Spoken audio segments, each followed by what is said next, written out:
In tonight's headlines, a new twist in the Lionel Messi controversy.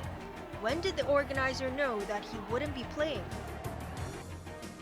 Customs officers smash a syndicate allegedly involved in laundering $14 billion.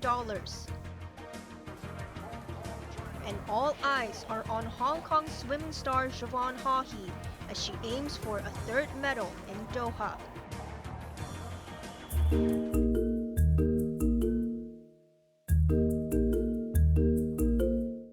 The chairman of Tatler Asia, which organized the disastrous Lionel Messi friendly in Hong Kong earlier this month, has told a US sports website that his firm knew 15 minutes before the start of the match that the football legend would not play. Michel Lamonier's statement in The Athletic contradicted with what he said one day after the match, when angry fans demanded their money back because Messi did not take part.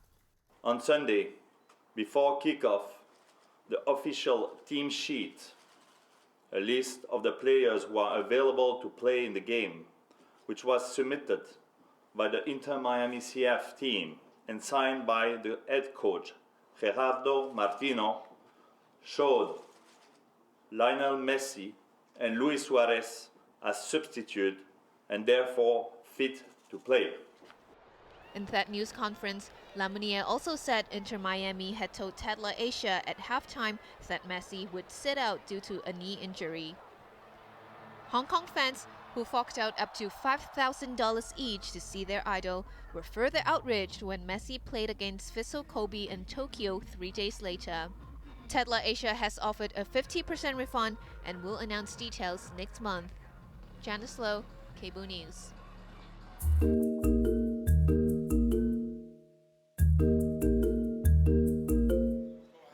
Activist Koo Si-yeol has been sentenced to 9 months in jail for trying to incite subversion.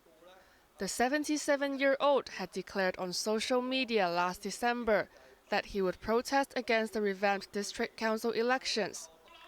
He was arrested before he set off for the registration and electoral office. Anti-government slogans were found stuck on a mock coffin outside his flat.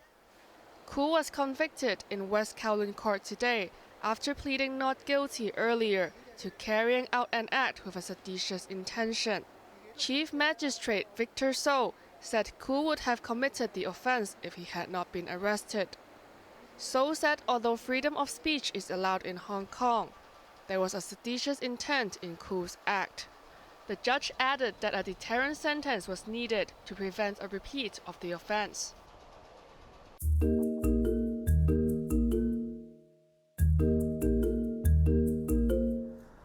The Customs Department has smashed a syndicate allegedly involved in laundering $14 billion, the largest case of its kind that it has detected.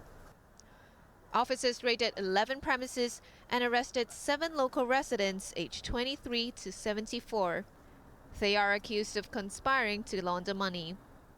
The syndicate claimed to conduct international trading activities by selling items such as diamonds and electronics overseas. But customs officers found that the company had been conducting frequent bank transfers involving more than 20,000 transactions. 出入帳交易超過2萬宗。 Ip Tong Cheng, who heads the department's Financial Investigation Bureau, said the 34-year-old alleged mastermind, along with his wife, father, and brother, opened many bank accounts and companies. He recruited 3 local residents who were paid handsomely to set up shell companies and stooge accounts.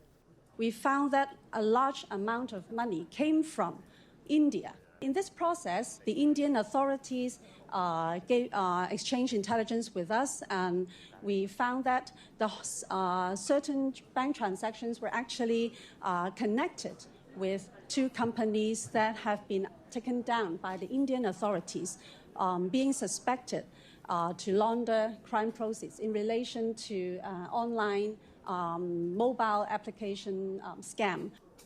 Ip said the amount of money in deception cases linked to India came up to $2.9 billion. The department confiscated smartphones, computers, documents, as well as over 8,000 carats of suspected synthetic gemstones.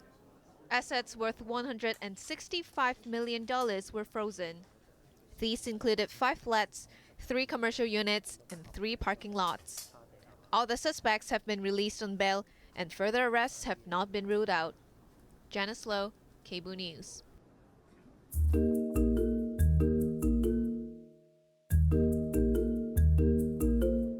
Lawmakers have expressed surprise that preparation work for highway construction in the northern metropolis would take up to more than 3 years. Legislator Frankie Yick described the time frame as ridiculous and was worried about the pace of urban development.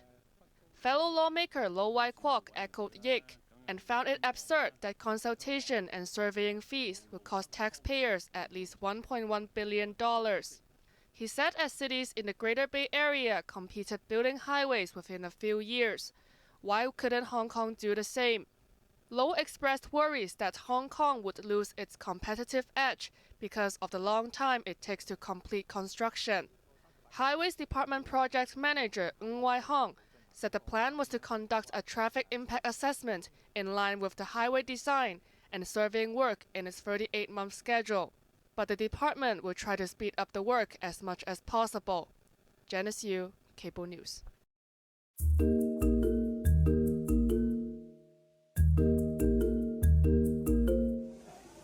At least 4 patients died when electricity and oxygen supplies were cut off during an Israeli military raid on the Nasser hospital in Gaza. There were thick dust in the medical center in Khan Yunis as medics evacuated patients amid widespread panic. The corridors were cramped again after the Israeli soldiers withdrew. Israel said the raid was aimed at finding hostages seized by Hamas, but none was found. Hamas described Israel's claim that the hostages or their remains were hidden in the hospital as a lie.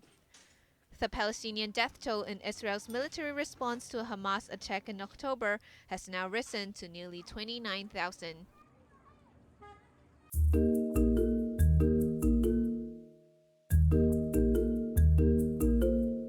An inferno has engulfed a paint factory in the Indian capital, killing at least 11 people and injuring 4 others. The blaze in New Delhi's northern Alipur district began late last night on the ground floor, trapping the victims on the floors above. More than 20 fire engines were deployed, and the blaze was put out in 5 hours. At daybreak, investigators returned to the scene to find the cause of the fire. The building also housed a chemical warehouse, and officials are checking to see if there was a link.